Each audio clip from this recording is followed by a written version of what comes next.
You ever find yourself thinking that Minecraft Hardcore is just a little bit too easy? Me too. Same.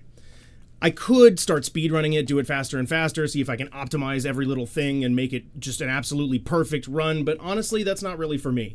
I like to make it interesting, make it different, add something new to enhance the existing challenge. So that's what I did. Hello, welcome to the studio. I'm Austin, and I'm here to talk about my new data pack, No Heal. This data pack is exactly what it sounds like. It's designed to add a little extra edge to hardcore. More info and specs and things like that can be found in the description, but to cover our bases, this data pack works for Java Minecraft beginning with version 1.21.9 and running all the way to 1.21.10.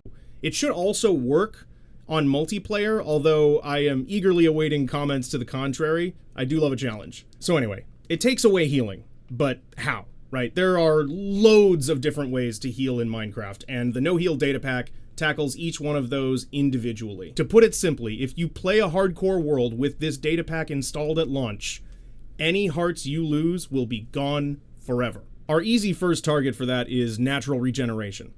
That's the standard run-of-the-mill recovery and healing via your hunger bar. Mojang have supplied us with a game rule for that one, so piece of cake. When the game launches with the data pack installed, it'll automatically set natural regeneration to false, and you'll be good to go on that one. Ever so slightly more interesting is the regeneration effect, and since it has the same solution, we'll also talk about absorption. These effects can be applied to the player in a number of different ways with different intensities. Fortunately, though, the way that the effect works, and this applies to both of them, there's a small amount of time after it's applied to the player before it actually gives the player any benefit. For that reason, the data pack doesn't really need to worry about how you got it. So from your perspective as a player using this data pack, it's as though the absorption and regeneration effects don't exist. Anything that would normally apply them to you, the effect just doesn't happen. So with those out of the way, that leaves us with the real pickle, which is instant health. When a player gets instant health, the effect is applied to them, well, instantly. So we do actually need to concern ourselves with the ways that the player can get that effect. First one is the fun one, drinkable healing potions. I thought it would be neat if whenever the player picked one of these up, it just immediately turns into a potion of harming, and that is exactly what happens. If you put a potion of health in either hand, main hand or offhand, it will immediately transform into a potion of harming, and just as a cute little extra thing, it'll get renamed to Corrupted Potion, and it will retain the strength. So if you put an instant health 1 potion in your hand, it will transform into an instant damage 1 potion. Same for level 2. For splash and lingering potions, it kind of was a little different. It didn't really feel fair for somebody to experiment with the bounds of this data pack, throw down a splash potion of healing, and immediately take damage. When you have a finite amount of hearts to play with, that's a brutal punishment for exploration. So what actually happens is for both splash potions and lingering potions of healing in either strength, the instant it leaves the player's hand, or anybody's hand, it will be turned into water. They're just rendered completely useless. The same thing applies to arrows, by the way. If you fire a healing arrow, it will transform into a regular arrow in the air. And I mean completely. Like, it will stack with other regular arrows. All of the tipped arrow data is completely removed. So it's nice and squeaky clean. Just how I like it. But Austin, you say, speaking to your screen like some sort of unhinged nutcase, what about the most common killer of Minecraft hardcore worlds? The almighty Totem of Undying. Oh, trust me, I didn't forget about that one. Dear viewer, this is in fact where I got just a little bit mean. Here's the way I look at it. You installed a data pack called No Heal. If you went and picked up a Totem of Undying, looks to me like you're intentionally trying to undermine that pack. And you shall be punished. If you put a Totem of Undying in either your main hand or your offhand, you will instantly lose 1 heart and the totem will disappear.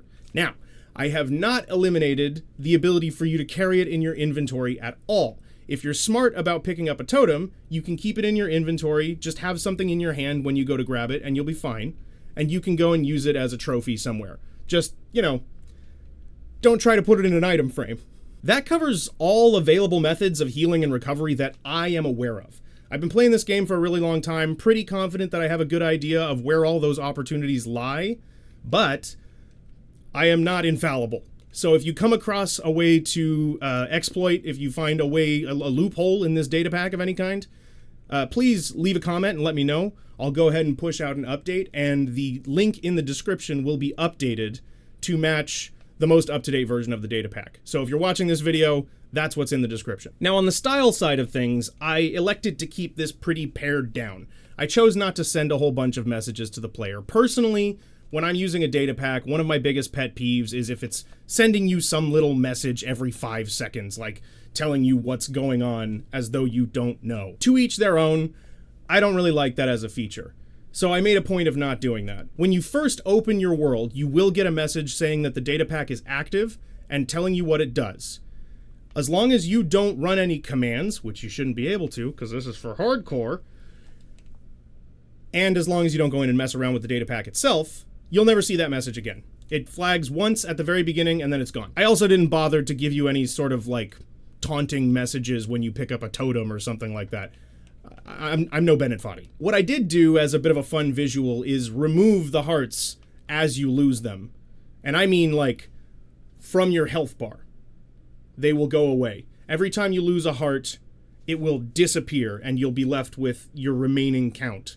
Just to really drive home that it ain't coming back. I think the effect is pretty strong, and I think it adds a little bit of extra pressure that makes the challenge a little more exciting. Let me know what you think about it. As I mentioned, I'm under no delusions that I am the arbiter and expert of all things Minecraft, so I'm sure I've made some mistakes somewhere. If you come across something that is not working in the data pack, or that doesn't work as you would expect even, go ahead and leave me a comment and let me know, and I'll try to push those changes out. OG fans of the channel might remember that this is not even actually my first data pack. You might remember Warp Crystals, the data pack I created that allows players to create reusable warp points in their single-player and multiplayer worlds. Just a bit of a teaser of what's to come. I'm currently working on stripping down that data pack to make it lighter, simpler, easier to play, and on top of it, a little less resource intensive for whatever server you're running it on. That is on the way, so go ahead and join the Discord if you'd like to keep updated on that. And there may also be even more data packs to come. I have tons of ideas. I do really like to kind of stay in this bubble of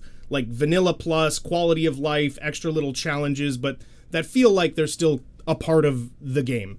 If you have any quality of life or any other ideas like that, go ahead and let me know. I might do it. Thanks for hanging out with me. It's been a blast as always. Emily and I make a lot of different kinds of content here for the studio, so if there's something specific you're interested in, I recommend checking out the sister channels. We have everything collabed with them so you can get tailored feeds for what you're interested in from the studio.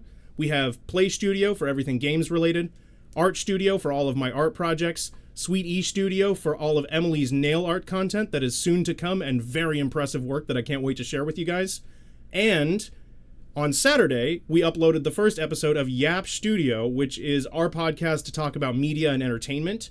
Emily and I had a good long discussion about Project Hail Mary. Great movie, great book, excellent conversation, so I recommend you check that out. You can also go and see Studio Offcuts if you'd like to see all the VODs, but why watch the VOD when you can go over to Twitch and join the stream yourself? We have a great time over there. We play games, we make art, we chat. It's always a great time, and if you're watching this video when it came out, or shortly thereafter, this Tuesday, May 26th, I will be playing Minecraft Hardcore with the No Heal data pack on. I've started it already. I lost 4 hearts. The stakes are high, is what I'm trying to say. But that's it. Thanks for sticking around to the end of the video. If you really have, you are elite. So thank you. And, you know, maybe subscribe or something. Look, I'm not going to tell you how to live your life.